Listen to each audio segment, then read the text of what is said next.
7장 1절입니다.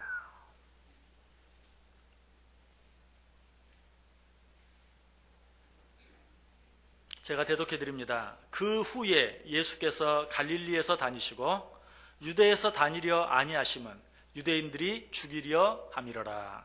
아멘. 우리 다 같이 한번 한 목소리로 다시 읽습니다. 그 후에 예수께서 갈릴리에서 다니시고 유대에서 다니려 아니하심은 유대인들이 죽이려 함이로라. 아멘. 자, 우리 옆 사람들과 한번 인사합니다. 참 잘 오셨습니다. 큰 은혜 받으시기 바랍니다. 여러분들 모두 정말 잘 오셨습니다. 오늘도 하나님의 큰 은혜가 여러분 모두에게 임하시기를 주님의 이름으로 간절히 축복합니다. 우리 지난 시간에도 1절부터 10절까지 있는 말씀 가지고 말씀 생각해 보았는데요. 오늘은 특별히 맨 앞에 있는 1절 말씀 한 절만 통해서 함께 은혜 나누기를 원합니다. 지난 시간에 어떤 말씀 생각해 보았습니까? 1절부터 10절까지 나와 있는 내용. 예수님의 형제들이 예수님께 뭐라고 말하죠? 당신이 정말 무언가 그럴듯한 일을 해보기를 원하신다면 이렇게 초원에만 머물러 있지 말고 이제 초막절 명절도 가까워서 예루살렘에 많은 사람들이 모이는데 그것에 올라가서 많은 사람들 앞에서 좀 멋지게 당신이 하는 일을 드러내 보이소서. 그리고 당신 자신을 나타내소서라고 요청을 합니다. 예수님이 여기 뭐라고 대답했죠? 아니다. 아직은 내 때가 이르지 아니했다. 너희나 올라가라. 나는 올라가지 않겠다라고 대답해요. 거기까지는 문제가 없는데 무엇이 문제라고요? 바로 그 다음에 예수님이 하신 행동이 문제가 되죠. 예수님 그 다음에 어떻게 하셨어요? 너희나 올라가라. 나는 올라가지 않겠다라고 말씀하시고 예수님의 형제들이 예루살렘에 올라간 후에 예수님도 살짝 아무도 모르게 예루살렘으로 올라가셨다는 것이. 여러분 왜 그러셨다고 우리가 생각했습니까? 그것은 예수님이 말씀하신 그대로 내 때가 되지 않았기 때문이다. 그 때는 시간적인 그런 때를 말하는 것이 아니라 물리적인 어떤 때를 말하는 것이 아니라 너희들이 나에게 요구하는 것은 내가 행하려고 하는 그 일, 하나님께서 내게 맡기신 그 뜻, 그 목적과는 아무 관계가 없는 일이다. 나는 너희들이 요구하는 그 일을 위해서는 예루살렘에 올라가지 않겠다. 나는 오직 나 보내신 아버지의 뜻만을 위해서 예루살렘에 올라갈 것이다 라는 그런 의미라고 했어요. 자, 그런데 오늘 이미 생각한 이 본문 속에 또 한 가지 이해하기 어려운 그런 내용이 이 요한복음 7장이 시작되는 첫 절 1절 속에 나타나 있는 것을 보게 돼요. 다시 한번 읽어볼게요. 그 후에 예수께서 갈릴리에서 다니시고 유대에서 다니려 아니하심은 유대인들이 죽이려 함이로라. 자, 어떻게 시작하고 있어요? 그 후에. 어떤 일 후를 말합니까? 그 일이 무슨 일인지 알기 위해서는 바로 요한복음 7장 앞에 있는 요한복음 6장에 있는 내용을 한번 생각해 볼 필요가 있겠죠. 요한복음 6장에 어떤 내용이 나와 있습니까? 긴 장인데요. 그 끝부분에 보면 예수님께서 자기 자신을 나는 생명의 떡이다. 나는 산 떡이다. 나는 하늘로부터 온 떡이다. 라고 말하고 뿐만 아니라 거기서 한 걸음 더 나아가서 나를 먹는 자, 이 떡을 먹는 자는 살 것이고 이 떡을 먹지 않는 자는 죽을 것이다 라고 말하고 있어요. 생명의 떡이다, 산 떡이다, 하늘로부터 온 떡이다 라는 말도 이해하기가 쉽지 않아요. 그런데 이 떡을 너희가 먹으면 너희가 살 것이고 이 떡을 먹지 아니하면 죽을 것이다. 더더욱 이해하기 어려워요. 그래서 예수님께서 이렇게 말씀하셨을 때 이 말씀을 들은 사람들의 반응이 어떠했습니까? 요한복음 6장 52절 보시면 그러므로 유대인들이 서로 다투어 이르되 이 사람이 어찌 능히 자기 살을 우리에게 주어 먹게 하겠느냐. 지금 자기가 산 떡이라고 말하면서 그 떡을 먹으면 살고 먹지 않으면 죽는다고 하는데 어떻게 자기 살을 우리에게 떡처럼 주어서 먹게 하겠느냐. 무슨 말이냐. 이해할 수 없다라는 그런 반응을 보이는 것을 보게 돼요. 그저 반응만 이렇게 보이고 고개만 한두 번 갸우뚱거린 것으로 끝났습니까? 그렇지 않았어요. 요한복음 6장 66절 보시면 그때부터 그의 제자 중에서 많은 사람이 떠나가고 다시 그와 함께 다니지 아니하더라. 많은 사람들이 예수님을 떠나버렸어요. 무슨 정신없는 소리냐. 도대체 이해할 수가 없다. 나는 저런 사람과 같이 다닐 수 없다 하고 예수님을 떠나버렸다는 것이. 그런데 예수님을 그저 떠나버리기만 했습니까? 아니죠. 요한복음 6장에나도 하나 있지 않지만 오늘 본문 1절 말씀을 통해서 보면 예수님을 떠나갔을 뿐만 아니라 그들이 예수님을 죽이려고까지 했다는 것을 알 수 있어요. 다시 1절 보세요. 그 후에 예수께서 갈릴리에서 다니시고 유대에서 다니려 아니하심은 유대인들이 죽이려 함이로라. 예수님을 잡아 죽이려고까지 했다. 자, 예수님께서 왜 유대로 올라가지 아니하시고 갈릴리에서만 다니셨는가? 그 이유는 우리가 이미 지난주일에 다 생각해 보았어요. 그런데 오늘 본문 속에서 또 한 가지 이해가 되지 않는 것은 무엇인가?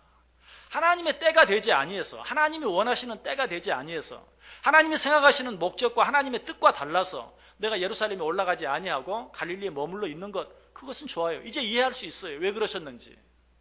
그런데 오늘 이 말씀을 보면 죽임을 당치 않기 위해서 이리 피해 다니고 저리 피해 다니는, 이리 숨고 저리 숨는 그런 모습을 보게 돼요. 여러분, 얼마나 비겁한 모습입니까? 이런 일들은 죽음을 두려워하는 소인배들이나 하는 일이지 예수님이 하실 일은 아니. 여러분, 이런 일이 오늘 본문에만 나와 있는 게 아니, 성경에 여러 번 나옵니다. 요한복음 8장 59절에 보면 그들이 돌을 들어 치려 하거늘 예수께서 숨어 성전에서 나가시니라. 사람들이 예수님을 돌로 치려 했어요. 왜 그런 줄 아세요? 예수님께서 말씀하십니다. 아브라함도 나의 때 보기를 기다리다가 보지 못하고 죽었다. 그저 사람들이 뭐라고 말해요? 아니, 너는 나이가 50도 안 됐는데 아브라함이 왜 너를 보려고 기다리느냐? 네가 아브라함이 나기 전부터 있었느냐? 그때 예수님이 뭐라고 말해요? 맞다, 나는 아브라함이 나기 전부터 있었느니라. 그래서 사람들이 그 말을 듣고 예수님을 돌로 들어 치려고 했어요. 그때 예수님께서 어떻게 했다고요? 예수께서 숨어 성전에서 나가시니라. 어때요? 그 모습이 보기 좋아 보입니까? 아니죠. 좀 비겁해 보이죠. 아니, 어떻게 예수님께서 숨어 나갈 수 있느냐? 돌에 맞지 않으려고, 돌에 맞아 죽지 않으려고 어떻게 숨을 수 있느냐? 요한복음 12장 36절에도 너희에게 아직 빛이 있을 동안에 빛을 믿으라. 그리하면 빛의 아들이 되리라. 예수께서 이 말씀을 하시고 그들을 떠나가서 숨으시니라. 떠나가서 숨으셨다. 얼른 할 말하고 얼른 도망가서 숨는 거예요. 여러분, 그 모습은 어떻습니까? 예수님다운 모습인 것처럼 느껴집니까? 전혀 그렇지 못해요. 이 말씀뿐만이 아니 요한복음 11장 53절 54절에도 이날부터는 그들이 예수를 죽이려고 모의하니라. 그러므로 예수께서 다시 유대인 가운데 드러나게 다니지 아니하시고 거기를 떠나 빈들 가까운 곳인 에브라임이라는 동네에 가서 제자들과 함께 거기 머무르시니라. 이 말씀은 정말 이해하기가 어려워요. 왜 그런가? 여기도 보면 사람들이 예수님을 죽이려고 하니까 예수님이 어때요? 유대인들 앞에 드러내놓고 다니지 아니하고 유대인들이 많지 않은 에브라임 시골로 제자들과 함께 들어가서 거기 숨어서 지냈다. 뭐 앞에 말씀드린 내용과 똑같아요. 그런데 이 말씀이 더더욱 이해하기 어려운 것은 이 말씀 바로 직전에 예수님께서 대제사장 가야바를 통해서 내가 너희를 위해 죽어야 할 것이다. 그렇게 말씀하셨어요. 내가 너희를 위해 죽어야 할 것이다. 그리고 나서는 어때요? 안 죽으려고 도망가는 거예요. 여러분, 이 말이 됩니까? 말이 되지 않죠. 내가 너희를 위해 죽어야 하겠다라고 말하지 않았더라면 그럴 수도 있어요. 내가 너희를 위해 이제 죽어야 하겠다라고 말하고 죽지 않기 위해서 에브라임이라는 곳으로 피하여 거기서 숨어 지내는 그런 모습. 요즘에 뉴스를 보면 김정은이 지금 그렇게 하고 있는 것 같은 느낌이 들죠. 김정은이 지금 세계 주목이 북한에 쏠리고 어떤 방법으로든지 북한을 압박하려고 하는 그런 많은 제재 조치들이 내려지고 하는 그런 경우 신변의 위협을 느껴서 자기 동선을 숨기고 숨어 다니는 것 같다는 그런 이야기들이 많이 나오고 있어요. 참, 예수님을 이 김정은에게 비유하는 게 너무 안 됐지만 지금 예수님의 모습이 액면 그대로 보면 그런 것 같아요. 자기를 죽일까 봐 그들의 눈을 피해서 그들이 잘 보지 않는 곳으로 몰래 숨어 다니시는, 피해 다니시는 그런 모습을 보게 되는 것이. 여러분, 이런 모습을 어떻게 우리가 이해해야 하겠습니까? 우리는 그 정답은 이미 알고 있다고 그랬어요. 하나님의 뜻이 아니면, 하나님의 목적이 아니면, 하나님의 때가 아니면 나는 움직이지 않는다. 어떤 일도 하지 않는다. 그러나 우리가 여기서 한 가지 질문할 수 있는 것은 무엇입니까? 좋다. 하나님의 때가 아니어서 움직이지 않는 것까지는 이해를 한다. 그렇지만 어떤 일로 사람들이 예수를 죽이려고 한다고 해서 그 죽임을 당하지 않기 위해서 그렇게 도망 다닐 필요는 없지 않느냐? 숨어 다닐 필요는 없지 않느냐? 예수님은 하나님의 아들이, 아니 예수님은 하나님이, 그가 원하면 능히 하지 못할 일이 없어요. 그렇다면 자기를 죽이려고 하는 자들을 아직 죽을 때가 되지 않았다면 멋지게 물리칠 수도 있지 않아요? 정말 하나님의 능력과 권세로 그들을 아직은 때가 되지 아니했다, 물러가라, 물러거라 하고 물리칠 수도 있는 것이. 그런데 왜 그렇게 하지 않냐고 비겁하게 숨어 다니시는가.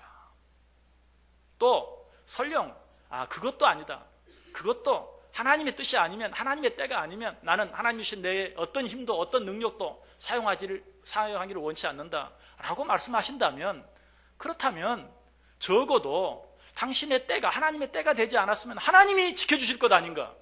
그 때가 될 때까지 하나님이 지켜주실 것인데 굳이 숨을 필요까지는 없지 않느냐, 도망 다닐 필요까지는 없지 않느냐, 당당하게 드러내놓고 다녀도 하나님의 때가 아니라면 하나님이 지켜주실 텐데 하는 그런 생각, 그런 질문을 한번 해볼 수 있는 것이.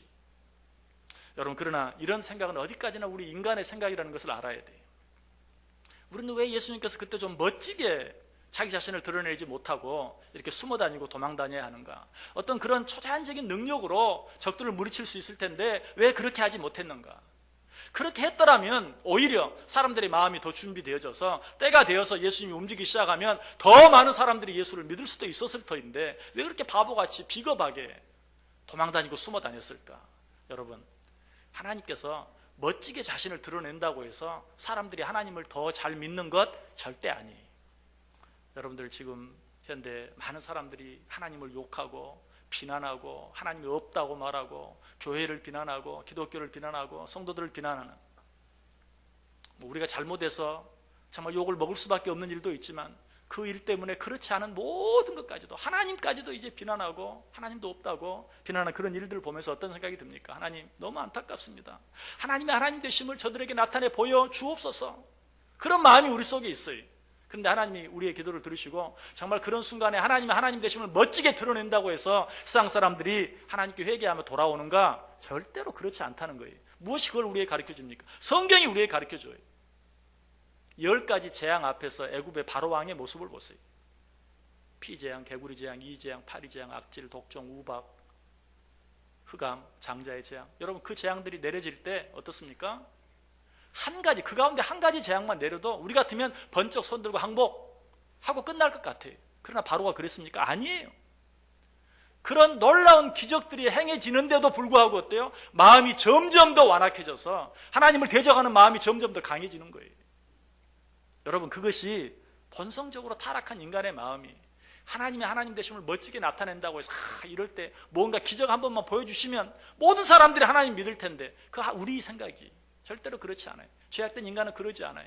그러면 더 하나님을 더 확실하게 반박할 반박거리를 찾고 하나님을 욕할 비난거리를 찾는 것, 그것이 인간의 마음이라는 것이. 예수님이 직접 여러 가지 기적을 행하셨을 때도 마찬가지였어요. 우리 같으면 성경에 나타나 있는 그런 기적을 내 눈으로 한 번만 보면 평생 하나님 의심하지 않고 예수님 의심하지 않고 신앙생활 잘할 것 같은데, 성경에 나온 사람들이 그랬습니까? 예수님이 베데스다 연못에서 38년 된 병자를 고치니까 어때요?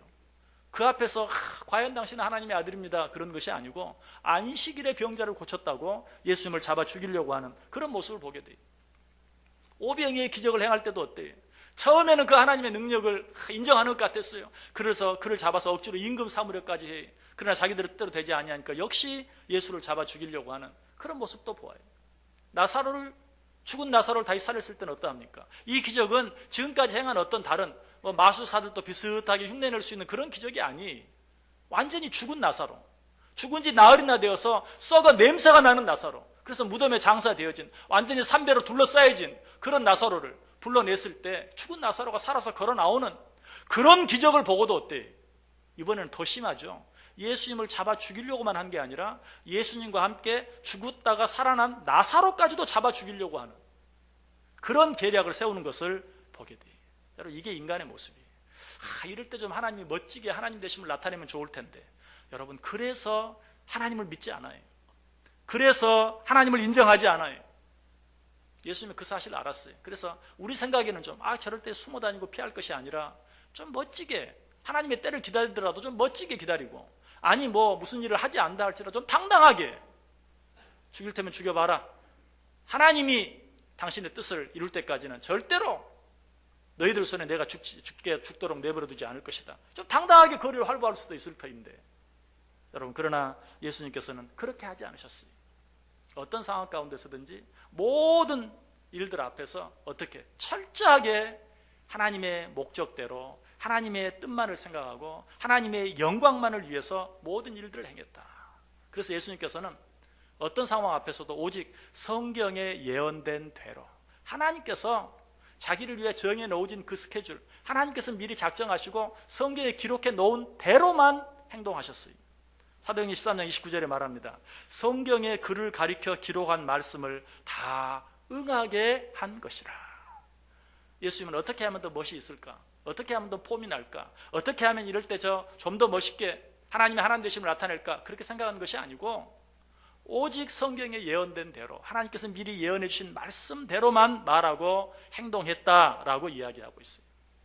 심지어는 예수님 십자가상에서 달려 돌아가실 때도 목마르다. 여러분, 저는 그 말씀을 볼 때마다 그 말씀을 안 하셨으면 좋았을 텐데, 왜 사람들이 피 흘리면서 죽어갈 때는 다 엄청난 갈증을 느껴요. 그래서 피를 많이 흘리는 환자들은 제발 물 한 방울만, 그때 물을 먹으면 죽죠. 근데 예수님께서도 정말 그 죽어가는 순간에 목마르시겠죠. 하지만 그 말씀을 안 했으면 좋았을 텐데, 폼 나지 않게, 폼 안 나게, 목마르다. 성경이 왜 그렇게 했다고 이야기합니까? 성경에 그렇게 예언되었기 때문에. 시편 69편 21절에 예언된 대로 예수님께서는 목마르다, 좀 폼이 안 나더라도 성경에 예언된 대로 말씀하시고 행동하셨다는 것이, 언제까지? 십자가상에서 숨을 거두는 그 순간까지. 여러분, 이것이 그리스도인의 삶이에요. 치사하다고 욕을 먹어도, 누가 비겁하게 보인다고 욕을 한다 할지라도 진정으로 하나님을 믿는 자들은 어떻게 해요? 오직 하나님의 뜻, 오직 하나님의 방법, 오직 하나님의 영광만을 위해서 살아드리는 것, 오직 말씀에 기록된 대로 생각하고 말하고 행동하는 것, 그것이 바로 오늘 본문에 기록된 예수님을 닮아가는 성도의 삶이라는 사실이에요. 어떻게 하면 좀 더 멋있을까? 절대 그거 원치 않아요. 우리는 어떤 경우라도, 설령 오해를 받는 한이 있더라도, 설령 욕을 먹는 한이 있더라도 하나님께서 우리에게 원하시는 일이 무엇인지를 생각하며 그 일대로 행할 수 있어야 된다는 사실이에요. 오늘 이 사실을 통해서 우리가 또 한 가지 얻어야 될 중요한 교훈이 있어요. 그것은 뭘까요? 믿음은 만용이 아니라는 것이. 믿음을 만용으로 착각하지 마세요. 만용이 믿음인 것처럼 혼동해서는 안 돼요. 우리는 무엇인가 내가 할 수 있다고 생각하면 전후 좌우 둘러보지 아니하고 그저 그 일을 위해서 매진하고 돌진하는, 그렇게 행동하고 그렇게 살아갈 때가 참 많아요. 그러나 그것은 진정으로 믿음의 태도가 아니에요. 하나님이 나와 함께 하시면 내가 모든 것을 할 수 있다라는 믿음을 가지고 무조건 돌진하는 것, 그것이 믿음은 아니라는 것이. 그 사실을 잘 보여주는 사건이 한 가지 있죠. 마가복음 16장 17절 18절에 보면 참 멋진 약속이 나와요. 믿는 자들에게는 이런 표적이 따르리니 곧 그들이 내 이름으로 귀신을 쫓아내며 새 방언을 말하며 뱀을 집어올리며 무슨 독을 마실지라도 해를 받지 아니하며 병든 사람에게 손을 얹은즉 나으리라. 얼마나 멋져요. 이 말씀을 볼 때마다 정말 나에게도 이런 능력이 한번 따랐으면 좋겠다. 내 이름으로 귀신을, 하나님의 이름으로 귀신을 쫓아내고 방언을 말하고 뱀을 집어올릴 때 올려도 그 뱀이 나를 물지 않고, 아니 물려도 내가 죽지 않고, 그 독을 내가 마셔도 죽지 않는 이런 기적, 이런 능력이 나를 통해서 한번 나타나 보이면 얼마나 멋있겠는가. 실제로 그렇게 생각했던 사람들이 있었던 것 같아요. 그래서 고린도전서 10장 9절에 보면 그들 가운데 어떤 사람들이 주를 시험하다가 뱀에게 멸망하였나니 우리는 그들과 같이 시험하지 말자. 뱀을 집어 올려도 뱀이 물지 않고, 아니 설령 뱀이 물어도 죽지 않는다 라는 이 말씀을 보고 한번 뱀을 내 손으로 잡아보자, 뱀에게 물려보자, 죽나 안 죽나. 그렇게 하나님을 시험하다가 어떻게 됐다고요? 죽었다 라고 이야기하고 있어요. 그리고 나서 계속해서 고린도전서 10장 11절과 12절에 뭐라고 말합니까? 그들에게 일어난 이런 일은 본보기가 되고 또한 말세를 만난 우리를 깨우치기 위하여 기록되었느니라. 그런즉 선줄로 생각하는 자는 넘어질까 조심하라. 왜 이런 일을 성경에 기록한 줄 아느냐? 그저 하나님이 나와 함께 하시면 뱀에게 물려도 죽지 않는다. 이건 믿음이 아니다. 이건 만용이다. 아니, 이것은 하나님을 시험하는 악한 행위이다. 그러므로 너희는 그렇게 하지 말라. 그리고 나서 뭐라고 말해요? 그런즉 선줄로 생각한 자는 넘어질까 조심하라. 여러분, 이 말씀을 어떻게 바꿀 수 있을까요? 여러분, 예수 그리스도를 믿음으로 여러분의 하나님의 자녀된 건 믿으십니까? 예수 그리스도를 믿음으로 여러분 안에 영원한 생명이 있는 건 믿으십니까? 그 사실을 믿는 자가 선자예요.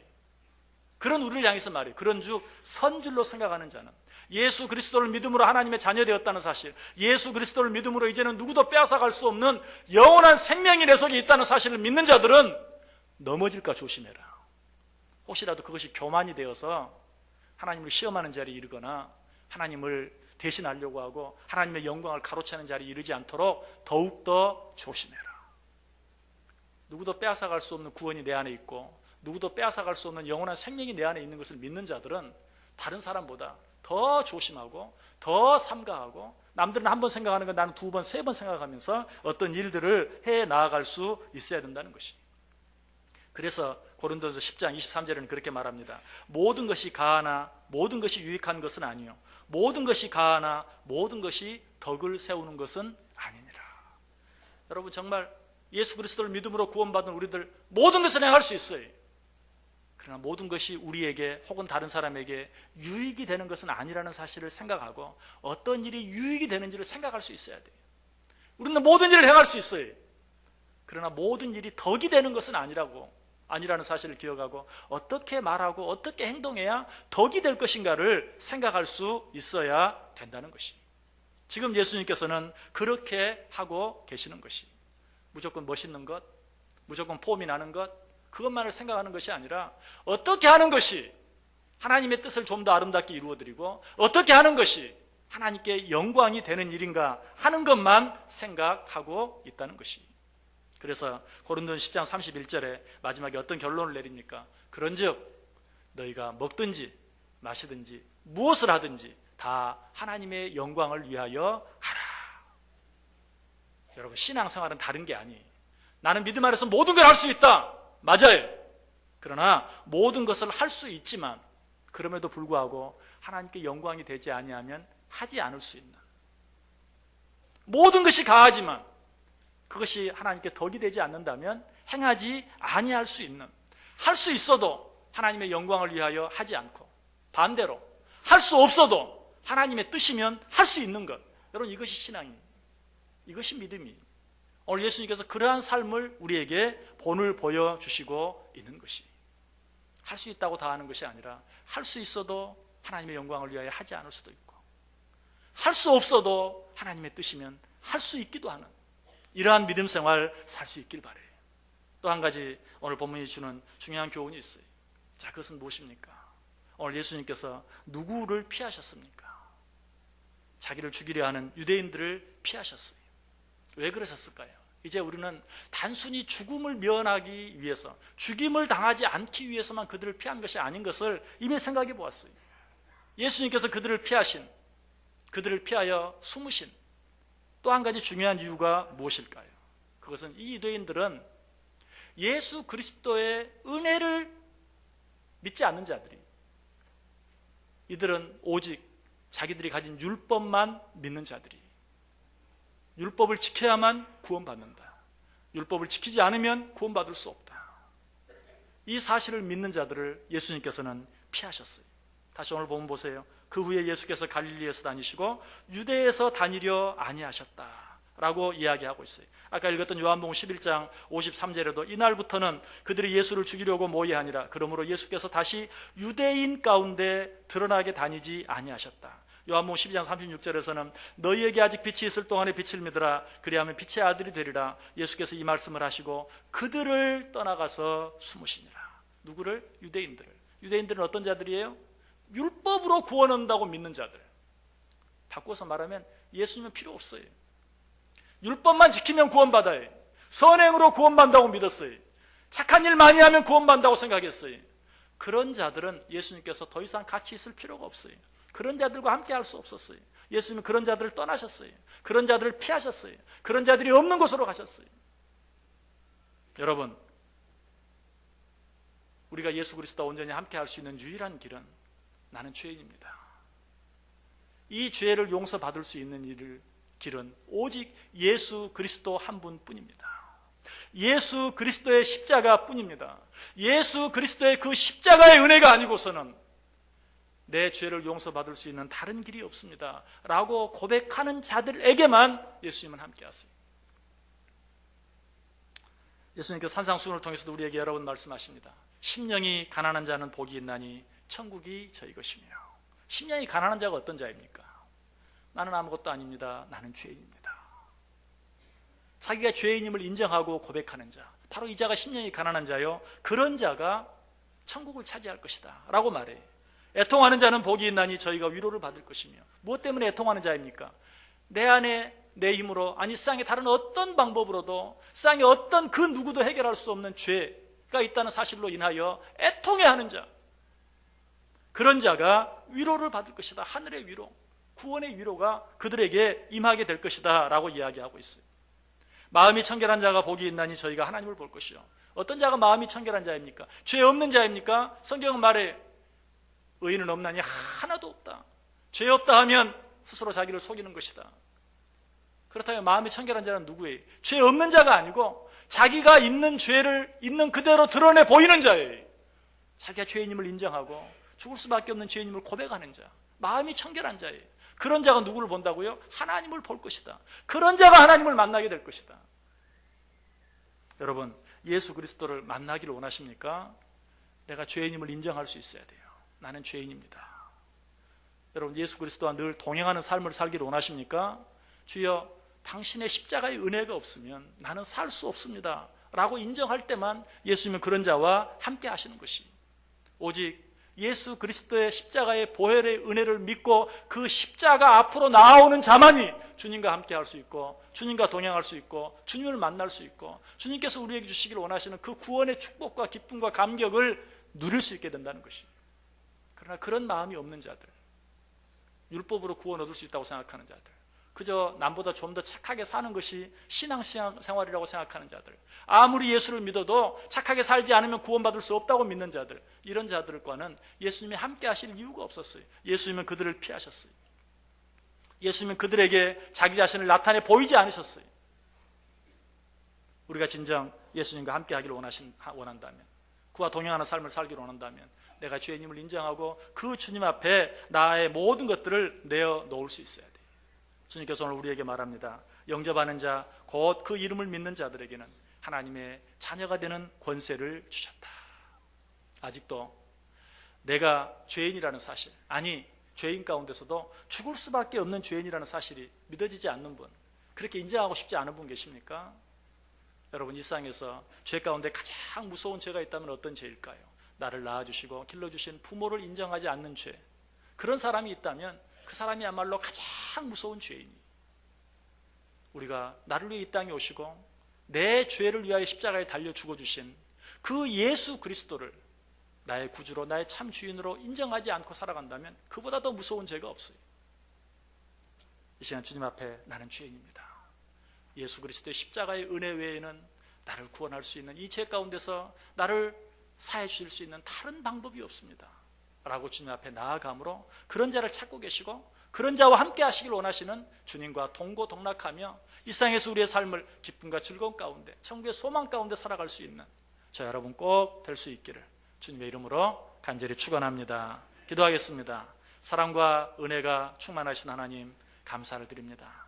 오늘도 우리를 사랑하셔서 말씀해 주시니 감사합니다.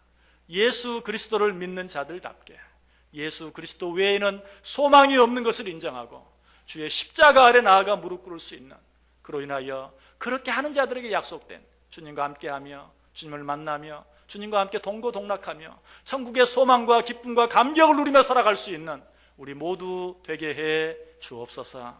예수님의 이름으로 기도드리옵나이다. 아멘.